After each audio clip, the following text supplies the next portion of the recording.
যেখানে বিকেলের হাওয়ায় উড়ে যায় স্বপ্নের ঘুড়ি, যে মাটিতে আজ শিশুদের হাসি সেই মাটি একদিন শুনেছিল যুদ্ধের দামামা, দেখেছিল বন্দুক কাঁধে শত শত সৈনিকের পদচারণা।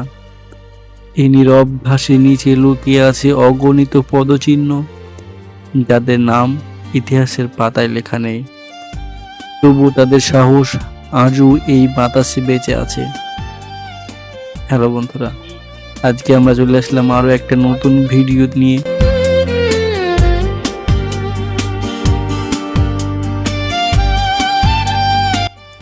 প্রাণের শহর বহরমপুর ও ঐতিহাসিক শহর বহরমপুর, ভাবতে গেলে সবই হিসাব গুলিয়ে যায়।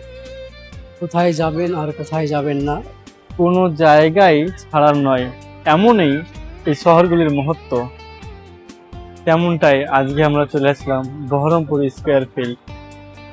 এই বহরমপুর স্কোয়ার ফিল্ডে আজকে আমরা জানবো এর সৃষ্টি কিভাবে হয়েছে, বর্তমান অবস্থা কি, এবং এর আশেপাশে কি সমস্ত জায়গাগুলি আছে, এগুলো আমরা তুলে ধরবো।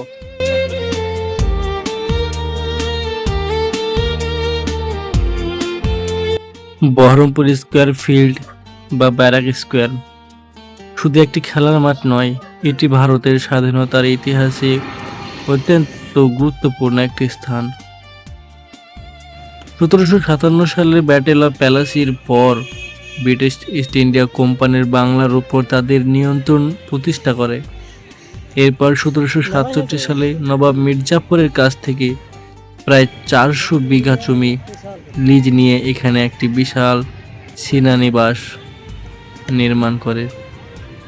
এই সেনানিবাসের কেন্দ্রস্থল ছিল বর্তমান স্কোয়ার ফিল্ড। পশ্চিমবঙ্গের তথা মুর্শিদাবাদের বৃহত্তম ফিল্ড, যেটা হচ্ছে স্কোয়ার ফিল্ড। এই স্কোয়ার ফিল্ডের সম্পর্কে আমরা জানবো যে ঐতিহাসিক ঘটনা। এই যে আজকে দেখতে পাচ্ছেন আপনারা, এই ফিল্ডে এত যে সমাগম, বুড়ো থেকে শুরু করে মধ্যবিত্ত এবং বিভিন্ন বাচ্চা কাচ্চাগুলো সব খেলাধুলা এবং শরীর চর্চা করছে, এটা কিন্তু এর আগে এরকম ছিল না। এর পেছনে অনেকটা রহস্য আছে, সেই রহস্যের কাহিনীটা আমরা আজকে তুলে ধরবো। তো অবশ্যই ভিডিওটা শেষ পর্যন্ত দেখুন। মাঠটির চারপাশে ব্রিটিশ সেনাদের ব্যারাক বা অফিসারদের বাংলো, অস্ত্রাগার, হাসপাতাল, প্রশাসনিক ভবন নির্মিত হয়েছে, তাই এর নাম রাখা হয় ব্যারাক স্কোয়ার। এখনো আশেপাশের বহু ঔপনিবেশিক ভবন সরকারি অফিস হিসাবে ব্যবহৃত হচ্ছে।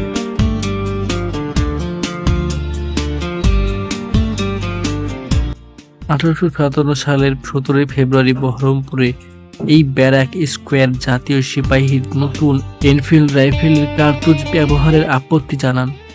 এই ঘটনাকে ভারতের প্রথম স্বাধীনতা সংগ্রাম বা সিপাহী বিদ্রোহের অন্যতম সূচনা পর্ব হিসেবে ধরা হয়।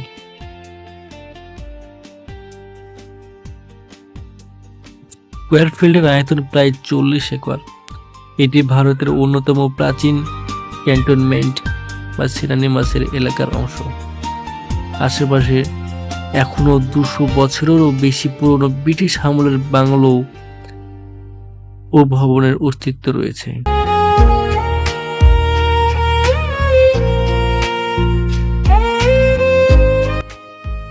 ব্রিটিশ সেনাবাহিনীর গুরুত্বপূর্ণ কুচকাওয়াজ এই মাঠ ছিল। সৈন্যদের প্রশিক্ষণ ও সামরিক মহড়ায় এই স্কোয়ার ফিল্ডই অনুষ্ঠিত হতো তৎকালীন। আজকের স্কোয়ার ফিল্ড সম্পূর্ণ ভিন্ন রূপ ধারণ করেছে। এখানে প্রতিদিন মানুষ শরীর চর্চা করেন, ফুটবল ও ক্রিকেট খেলা হয়, বিভিন্ন সাংস্কৃতিক অনুষ্ঠানের মাধ্যমে এখানে জাতীয় দিবসও পালন করা হয়। স্কোয়ার ফিল্ডের ইতিহাস প্রায় 2.5 শতাব্দীরও বেশি পুরনো।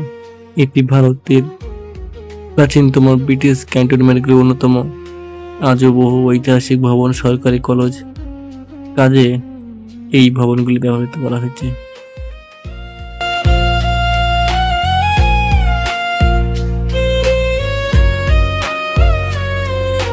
আপনি যদি ইতিহাসকে ভালোবাসেন, তবে বহরমপুর স্কোয়ার ফিল্ড অবশ্যই আপনার ভ্রমণ তালিকায় থাকা উচিত।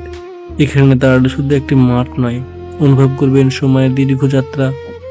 নবাবী বাংলার শেষ অধ্যায়, ব্রিটিশ সাম্রাজ্যের উত্থান আর স্বাধীনতা আকাঙ্ক্ষার প্রথম স্ফুলিঙ্গ।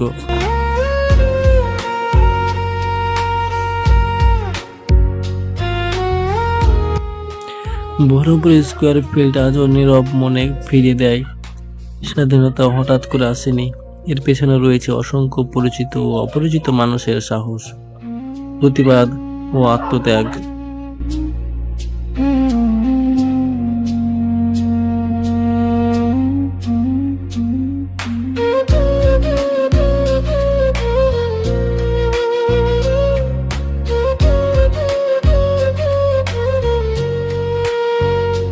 তাই স্কোয়ার ফিল্ড শুধু একটি মাঠ নয়, এটি ভারতের ইতিহাসের এক নীরব সাক্ষী, যা প্রজন্মের পর প্রজন্মকে অতীতের কথা স্মরণ করে দিবে। ভিডিওটি ভালো লাগলে অবশ্যই লাইক করুন, শেয়ার করুন, সাবস্ক্রাইব করুন।